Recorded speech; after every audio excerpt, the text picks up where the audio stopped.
Hello दोस्तों, आप सबका बहुत बहुत स्वागत है बीके टेक्निकल क्लासेस में। दोस्तों, जो टेक्निकल हेल्पर की भर्ती है, अब की बार टेक्निकल हेल्पर पार, यानी कि अपन को इस मिशन के हिसाब से काम करना है और इस मिशन के हिसाब से अपन ने रोज़ 5-5 क्वेश्चन के हिसाब से अपन उसके मतलब विस्तार से बात करेंगे। जैसे माना कि कोई भी क्वेश्चन है, बड़ा एक क्वेश्चन लेंगे, उसके द्वारा क्वेश्चन बना करके और उसको अपन बोर्ड पर लिख करके उसके बारे में पूर्ण रूप से विस्तार काम करेंगे, यानी कि उस क्वेश्चन के चारों तरफ के जितना भी मैटर है उसको मतलब पूरा को अपन पढ़ेंगे, जिससे क्या है सभी चीज़ क्लियर होकर चल जाएंगी। और इसी प्रकार से अपन हर चैप्टर के अंदर 15 या 20 क्वेश्चन बना करके पूरे चैप्टर को कवर कर लेंगे।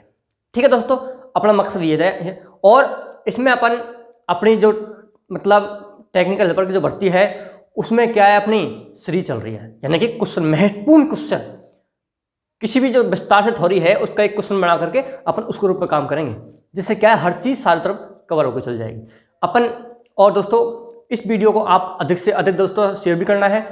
काफ़ी बंदे कोर्स के लिए डोल रहे हैं कि किस प्रकार से कोर्स किया जाए, किस प्रकार से, क्योंकि समय बहुत कम है, इसलिए अपन इस प्रकार से काम करेंगे। दोस्तों, कोई घबराने की कोई आवश्यकता नहीं है, पूरा मैटर अपन, कोई दिक्कत नहीं है, सारा कुछ अपने यूट्यूब पर सब कुछ पड़ा हुआ है, आप आराम से प्ले लिस्ट में जाकर के चेक कर सकते हैं। और रोज इसी प्रकार से अपन क्लास हो करेगी रात सुबह 9 बजे। ठीक है दोस्तों, और अगर आपको क्लास अच्छी लगे तो क्लास लाइक भी करना है और चैनल को सब्सक्राइब भी करना है, साथ ही साथ में बेल आइकन भी बजाना है, जिससे जो भी क्लास है, कोई भी भर्ती से रिलेटेड नोटिफिकेशन है, सब आपको मिलता रहे।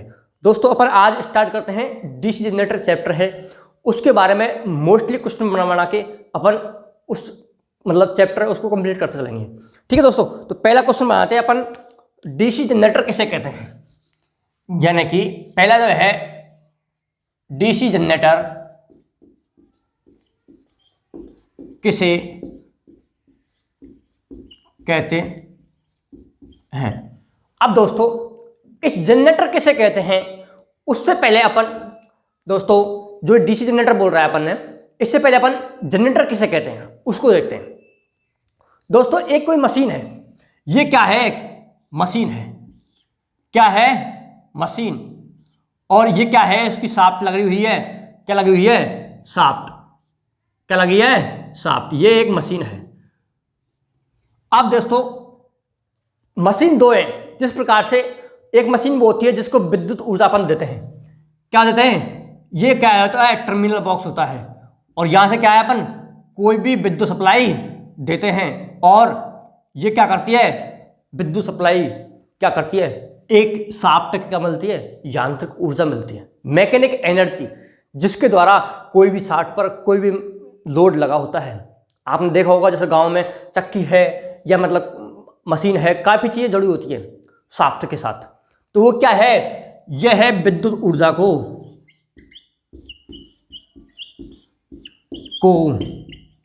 यांत्रिक ऊर्जा में परिवर्तित। दोस्तों, एक मशीन क्या होती है जिसको विद्युत ऊर्जा हम देते हैं और यांत्रिक ऊर्जा में क्या कर रही है, परिवर्तित कर रही है, यानी कि हमने इसको क्या दी, विद्युत ऊर्जा दी, क्या दी, विद्युत ऊर्जा, और ये शाफ्ट में क्या मिलेगी अपन को, यांत्रिक ऊर्जा, इसके द्वारा कोई फैन बैटरी लगी होगी और अगला कोई लोड इससे जुड़ा होगा। ठीक है दोस्तों, तो अपन ने इसको इनपुट में क्या दी, इनपुट में क्या दी, इनपुट में दी अपन ने विद्युत ऊर्जा, किसमें, इनपुट में, और आउटपुट में क्या मिलेगी अपन को, यांत्रिक ऊर्जा मिलेगी। यांत्रिक मैकेनिक ऊर्जा वो क्या है, मशीन है, वो एसी मशीन हो सकती है, वो डीसी मशीन हो सकती है। ठीक है, उसको हम क्या बोलते हैं, मोटर बोलते हैं, क्या बोलते हैं इसको, मोटर। जबकि जो जनरेटर होता है वो क्या होता है, जनरेटर का अपन क्या करते हैं, जिस प्रकार से हमें इस माना कि एक जनरेटर है, ये क्या है, एक जनरेटर है, और ये क्या है, जनरेटर है, इसमें अपन क्या करेंगे, यांत्रिक ऊर्जा से इसको घुमाएंगे, शाफ्ट को यांत्रिक ऊर्जा से घुमाएंगे, और अपन ये टर्मिनल बॉक्स लगा हुआ है, इससे अपन क्या ले लेंगे, विद्युत ऊर्जा ले लेंगे, क्या ले लेंगे, विद्युत ऊर्जा ले लेंगे। कब, जब हम यांत्रिक ऊर्जा से इसको घुमाएंगे और क्या लेंगे, विद्युत ऊर्जा लेंगे, तो अपन क्या बोलेंगे, इसको जनरेटर बोलेंगे, क्या बोलेंगे, जनरेटर। तो इसकी परिभाषा क्या बनेगी, वह मशीन जो यांत्रिक ऊर्जा को, यांत्रिक मतलब मैकेनिक ऊर्जा को विद्युत ऊर्जा में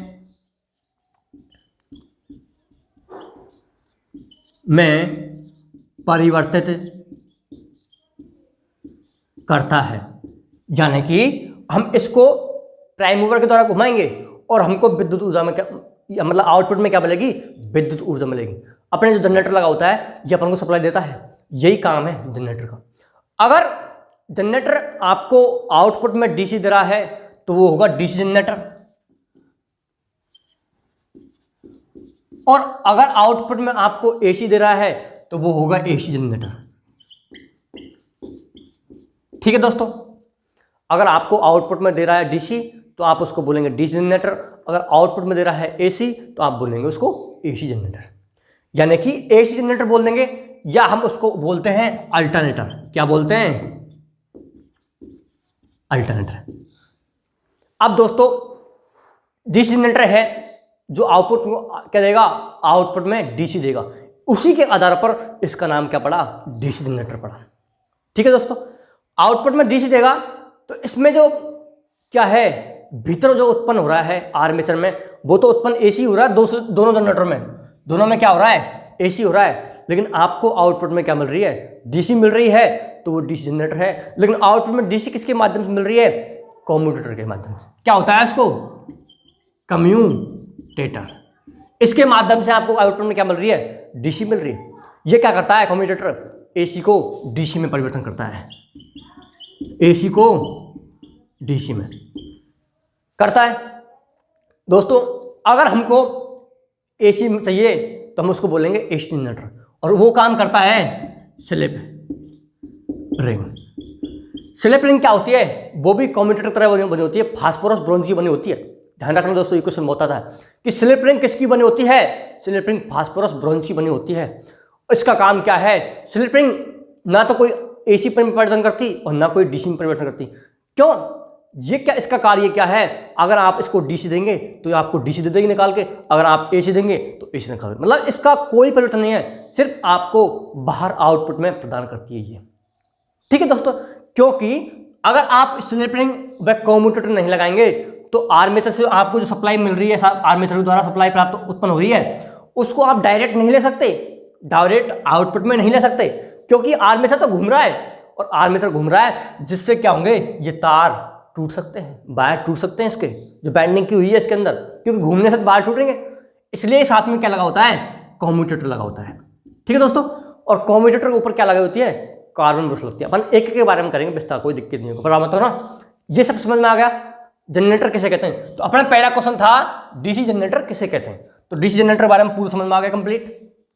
ठीक है दोस्तों, नेक्स्ट क्वेश्चन देखते हैं अपन। इसी प्रकार से कवर करते चलेंगे अपन एक एक क्वेश्चन के हिसाब से।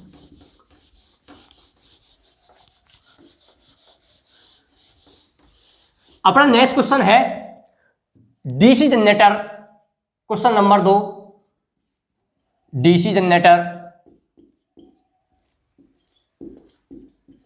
किस सिद्धांत पर कार्य करता है। दोस्तों ये क्वेश्चन बहुत आता है और ये क्वेश्चन मोस्टली भी है, अपन इसके बारे में पूरा कर देखते हैं। देखो दोस्तों, डीसी जनरेटर किस सिद्धांत पर काम करता है, यानी कि काम को कौन सा सिद्धांत है उस पर वो काम कर रहा है, तो इसका आंसर होगा फैराडे का विद्युत चुंबकीय प्रेरण का नियम। किसका नियम दोस्तों, फैराडे के विद्युत चुंबकीय प्रेरण का नियम। अब ये प्रेरण क्या है, एक इंडक्शन, क्या है, इंडक्शन। जो इंडक्शन प्रभाव है वो क्या है, देखो दोस्तों, जनरेटर के अंदर क्या होता है, कोई चुंबकीय बल रेखाएं हैं इस प्रकार से,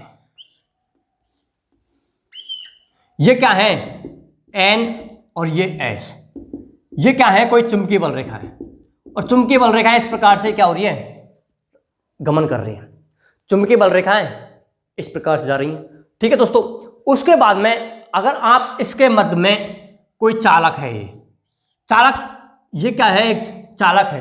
इस चालक का नाम क्या है, आर्मेचर। क्या है, आर्मेचर।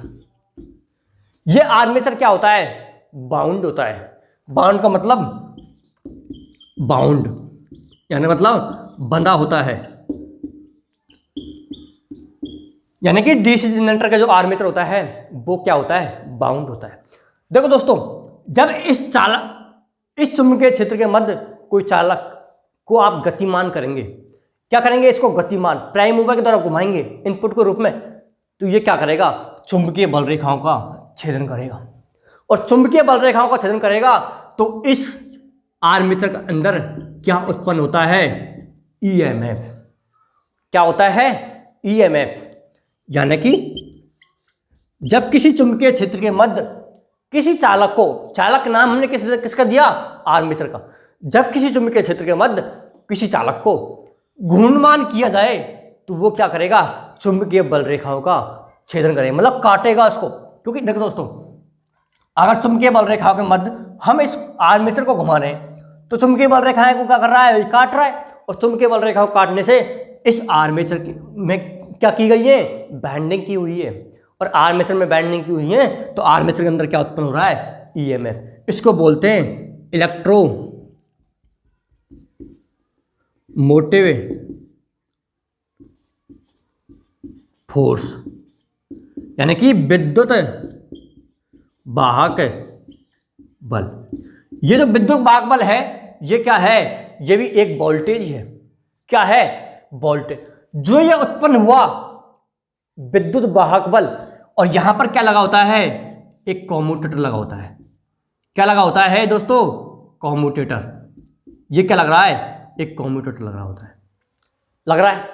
अब जो दोस्तों ये जो उत्पन्न हो रहा है एसी, कभी भी या तो चुंबकीय क्षेत्र घूमना चाहिए या चालक घूमने चाहिए। तो यहां पर क्या घूम रहा है, चालक घूम रहा है। जबकि ट्रांसफार्मर में क्या होता है, देखो दोस्तों, इस प्रकार का होता है ट्रांसफार्मर। ये क्या है, ट्रांसफार्मर की दो प्राइमरी कॉल व सेकेंडरी कॉल है। दोस्तों इसके अंदर क्या हो रहा है, चुंबकीय क्षेत्र इस प्रकार से घूम रहा है, घूम रहा है दोस्तों, क्योंकि इसके अंदर कोई घूमने वाला भाग नहीं होता। जबकि इसमें क्या घूम रहा है, चालक यानी कि आर्मेचर घूम रहा है, इसके अंदर कोई घूमने वाला भाग नहीं है। तो दोस्तों इसमें क्या घूम रहा है, चुंबकीय क्षेत्र घूम रहा है, चुंबकीय क्षेत्र। तो इसका फॉर्मूला क्या होगा, E बराबर d∅/dt, यानी कि जो उत्पन्न होगा चुंबकीय ईएमएफ वो चुंबकीय फ्लक्स के दर के क्या होता है, समानुपाती। जो ये सूत्र बना है इसको हम क्या बोल सकते हैं, इस प्रकार से, चुंबकीय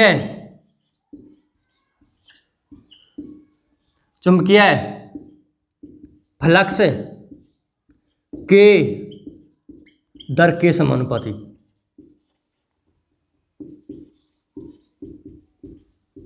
दोस्तों इस प्रकार से ये बन रहा है, यानी क्या हो रहा है, दर क्या है, समय। क्योंकि चुंबकीय फ्लक्स है वो समय के साथ क्या हो रहा है, परिवर्तित हो रहा है।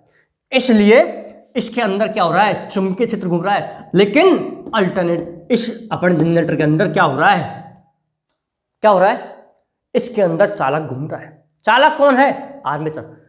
जबकि फैराडे के विद्युत चुंबकीय नियम के अनुसार ईएमएफ उत्पन्न कब होता है, या तो चुंबकीय क्षेत्र घूमना चाहिए या चालक घूमने चाहिए, या फिर दोनों ही घूम सकते हैं, या दोनों घूम सकते हैं, दोनों। लेकिन उनके मध्य सापेक्ष अंतर होना चाहिए।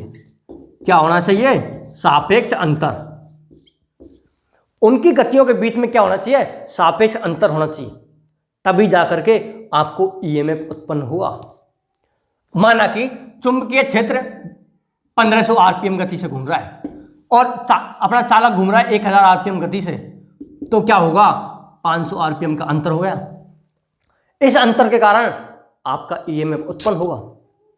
जितना कम अंतर होगा उतना ही कम ईएमएफ उत्पन्न होगा, यानी कि जितना अंतर अधिक होगा उतना ईएमएफ का मान अधिक मिलेगा।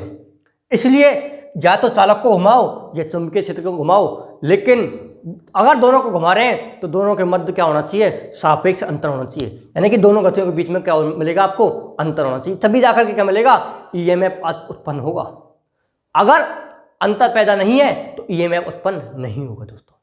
ठीक है दोस्तों, तो फैराडे का विद्युत चुंबकीय प्रेरण का नियम है, वो क्या बोलता है, जब किसी चुंबकीय क्षेत्र के मध्य, आप लिख सकते हैं, नोट डाउन कर सकते हैं, मैंने पूरा विस्तार बताया आपको, जब किसी चुंबकीय क्षेत्र के मध्य किसी चालक को इस प्रकार घुमाया जाए कि वह चुंबकीय बल रेखाओं का क्या कराए, छेदन करे। चुंबकीय बल रेखाओं का क्या करता है, छेदन करता है, जिससे उस चालक के अंदर क्या उत्पन्न हो जाता है, ईएमएफ उत्पन्न हो जाता है। इसी को हम फैराडे के विद्युत चुंबकीय प्रेरण का नियम कहते हैं।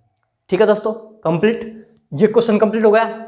इसके बारे में मैंने आपको सब कंप्लीट विस्तार बताया दोस्तों, आप इसको नोट्स में नोट डाउन कर सकते हैं अच्छे से, बैठा दो मेरे दोस्तों। ठीक है, इसी प्रकार से अपन एक एक क्वेश्चन को लेकर के और अपने के जो सिलेबस है उसको कवर करते चलेंगे। ठीक है दोस्तों, कोई चीज़ छूटेगी नहीं और अपना अच्छा काम हो जाएगा। ये अपन ने बनाया सिस्टम। ठीक है दोस्तों, तो नेक्स्ट क्वेश्चन देखते हैं अपन कि डीसी जनरेटर के अंदर ये जो आर्मेचर है ये कैसा, ये आर्मेचर बोलते हैं या स्टेटर, स्टेटर, रोटर, आर्मेचर, ये क्या सिस्टम है। देखो दोस्तों, ये अपना क्वेश्चन है, क्वेश्चन नंबर 3, आर्मेचर, रोटर व स्टेटर क्या है, ये अपना क्या है, एक क्वेश्चन है।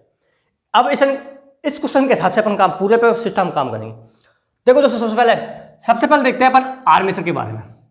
आर्मेचर क्या है दोस्तों, ये आर्मेचर आपने इस प्रकार का देखा होगा। ये आर्मेचर, ये क्या है एक दोस्तों, आर्मेचर है।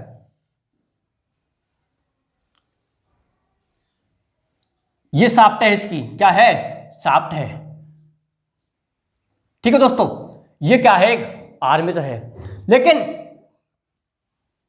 इसके अंदर क्या होती हैं, स्लॉट कटे होते हैं। क्या कटे होते हैं, स्लॉट, यानी कि उसको हम क्या बोलते हैं, खांचे बोलते हैं। क्या कहते हैं, खांचे। अब इसके अंदर क्या की हो जाती है, बैंडिंग की होती है। क्या, बैंडिंग। इस प्रकार से इसमें क्या की होती है, बैंडिंग।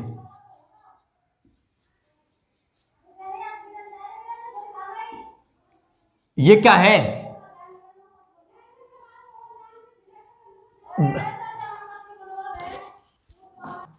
दोस्तों ये क्या है, इसके अंदर बैंडिंग की हुई है। इस प्रकार से बैंडिंग कर दी हमने, और इसके साथ में क्या लगा होता है, जी दोस्तों, इस प्रकार से ये क्या है, एक कम्यूटेटर लगा होता है। क्या लगा हुआ है, कम्यूटेटर लगा हुआ है। और इसकी जो बैंडिंग की हुई है वो टर्मिनल कहाँ आते हैं, इसके ऊपर आते हैं। किसके ऊपर, राइजर के।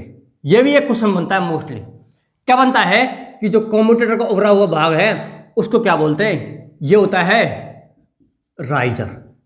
क्या होता है, राइजर। आप इसको लिख सकते हैं कि कम्यूटेटर का उभरा हुआ भाग, कम्यूटेटर का उभरा हुआ भाग क्या कहलाता है, राइजर। क्या कहलाता है, राइजर। राइजर को हम हिंदी में क्या बोल सकते हैं, कलगी। दोस्तों ये क्वेश्चन बहुत मोस्टली है। कितना मोस्टली है, देखो ये क्वेश्चन हर एग्जाम में आता है। यानी कि कम्यूटेटर का जो उभरा हुआ भाग है उसको हम क्या बोलते हैं, राइजर बोलते हैं। क्या बोलते हैं दोस्तों, राइजर बोलते हैं। और राइजर को हम हिंदी में क्या बोल सकते हैं, कलगी। ठीक है दोस्तों, इसके बाद में ये जो आर्मेचर बैंडिंग की हुई है वो कहां पर सोल्डरिंग की होती है, राइजर के ऊपर। और उसके बाद में ये कम्यूटेटर क्या करता है, जो उत्पन्न हो रहा है वो उसको एसी को डीसी में परिवर्तन कर देता है। ये कम्यूटेटर दोस्तों, देखो ये दोस्तों, ये क्या है, कम्यूटेटर। ये क्या होता है इसके बारे में पढ़ेंगे अपन पूरा विस्तार से, कम्यूटेटर के बारे में। ठीक है दोस्तों, इसके ये तो आपने देख लिया पूरा क्या, आर्मेचर के बारे में। इसको हम कहते हैं आर्मेचर। और डीसी जनरेटर के अंदर क्या होता है, ये आर्मेचर ही होता है। क्या होता है, ये आर्मेचर ही होता है। दूसरा अपन देखते हैं रोटर के बारे में। क्या देखते हैं, रोटर के बारे में। दोस्तों इस प्रकार का होता है रोटर। ये क्या होता है दोस्तों, एक रोटर होता है, लेकिन इसके अंदर इस प्रकार के खांचे कट होते हैं, इस प्रकार के तिरछे होते हैं थोड़ा सा। और इस रोटर के अंदर किसी प्रकार की बैंडिंग नहीं की जाती, कोई बैंडिंग नहीं की जाती, कोई बैंडिंग नहीं की जाती। इस रोटर के अंदर किसी प्रकार की कोई बैंडिंग नहीं होती है, सिर्फ क्या होते हैं, खांचे कटे होते हैं। और ये क्या है, दो तांबे या एल्युमिनियम के क्या होते हैं, छल्ले होते हैं, और उनके द्वारा क्या होता है, ये शॉर्ट सर्किट होता है। क्या होता है दोस्तों, शॉर्ट सर्किट होता है। और ये क्या है, एक चालक का काम करता है।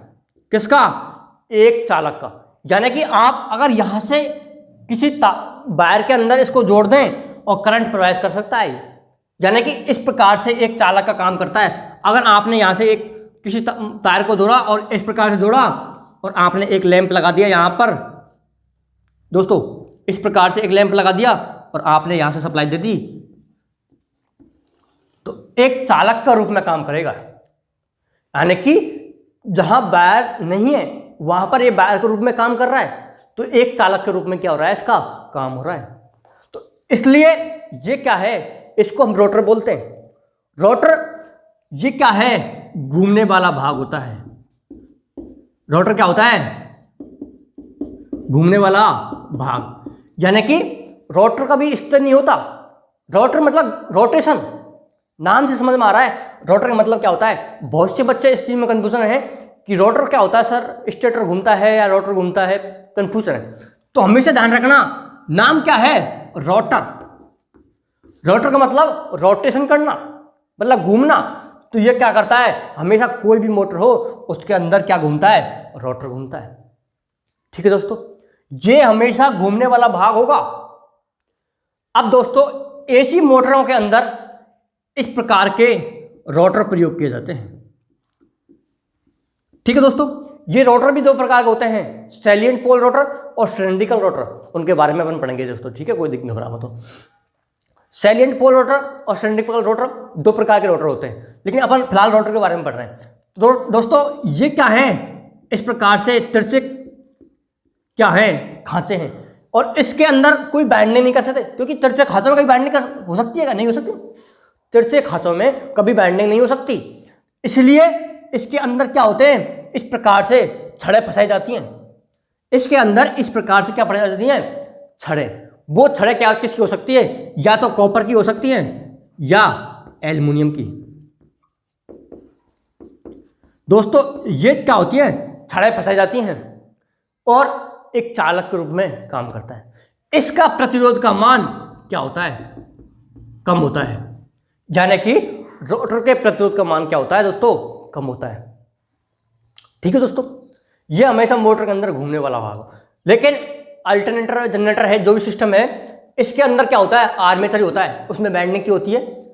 उत्पन्न तो इसमें भी ईएमएफ होता है, टॉर्क, घुमाव बल, लेकिन इसमें भी ईएमएफ उत्पन्न हो रहा है, लेकिन इसमें बैंडिंग की हुई है, उसको हम ईएमएफ कह रहे हैं। लेकिन यहां पर क्या है, टॉर्क हो रहा है। दोस्तों अपना आर्मेचर इस प्रकार का होता है, रोटर इस प्रकार का होता है, ये हमेशा घूमने वाला भाग होता है। ठीक है दोस्तों, अगला अपन देखेंगे स्टेटर। इसको मैं मिटा देता हूं, नीचे देखते हैं दोस्तों स्टेटर के बारे में। तो स्टेटर होता है, वो हमेशा क्या होता है, इस प्रकार का होता है।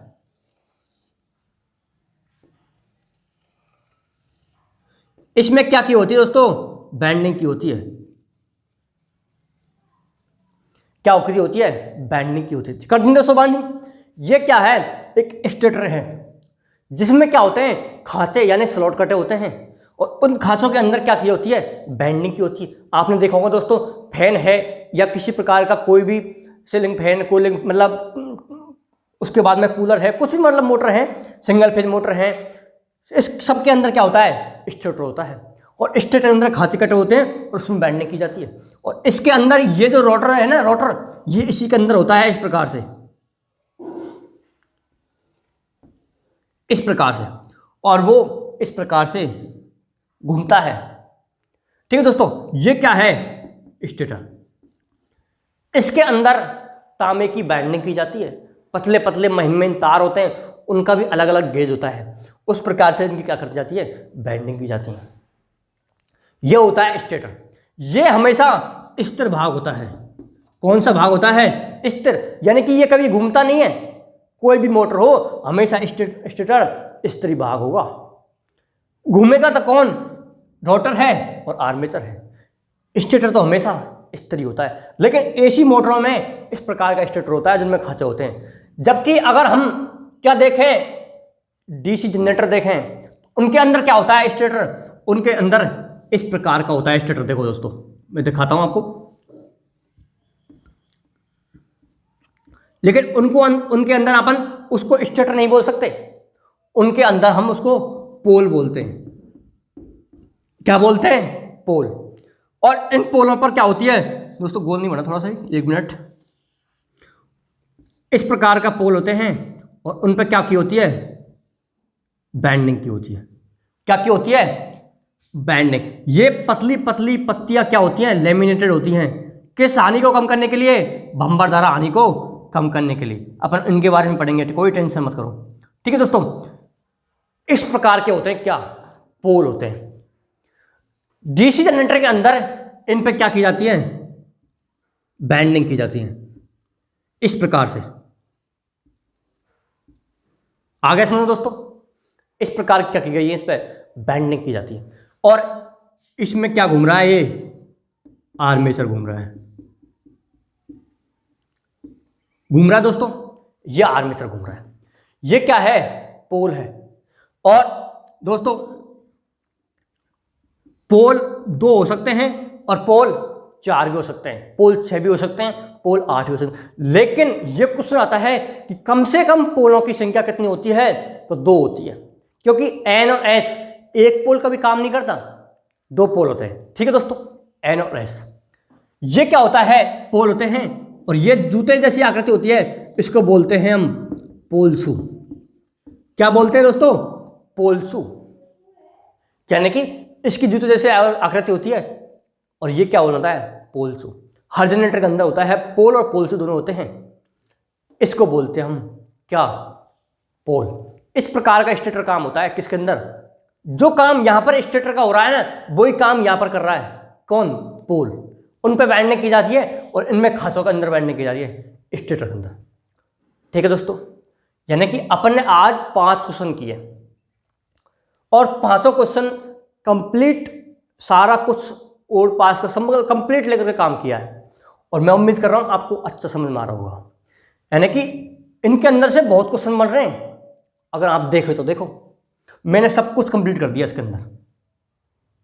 ठीक है दोस्तों, ये आर्मेचर, ये रोटर है, ये स्टेटर है, ये पोल, पोल शू है। जनरेटर के अंदर यही होता है, और अपने मोटरों के अंदर यही होता है। एसी मोटर है, छोटे वाली, सबके अंदर ये होता है क्या, स्टेटर। दोस्तों, इसी प्रकार से अपन रोज क्लास अपनी चलेगी। कौन सी, टेक्निकल हेल्पर पार, यानी कि अब की बार टेक्निकल हेल्पर पार। और ये क्वेश्चन सीरीज है, इसमें अपन 5-5 क्वेश्चन उठाएंगे और उसके बारे में विस्तार से बात करेंगे। ठीक है दोस्तों, और क्लास आपको अच्छी लगी है तो क्लास को लाइक करना है और अधिक से अधिक दोस्तों तक शेयर भी करना है। Okay, bye.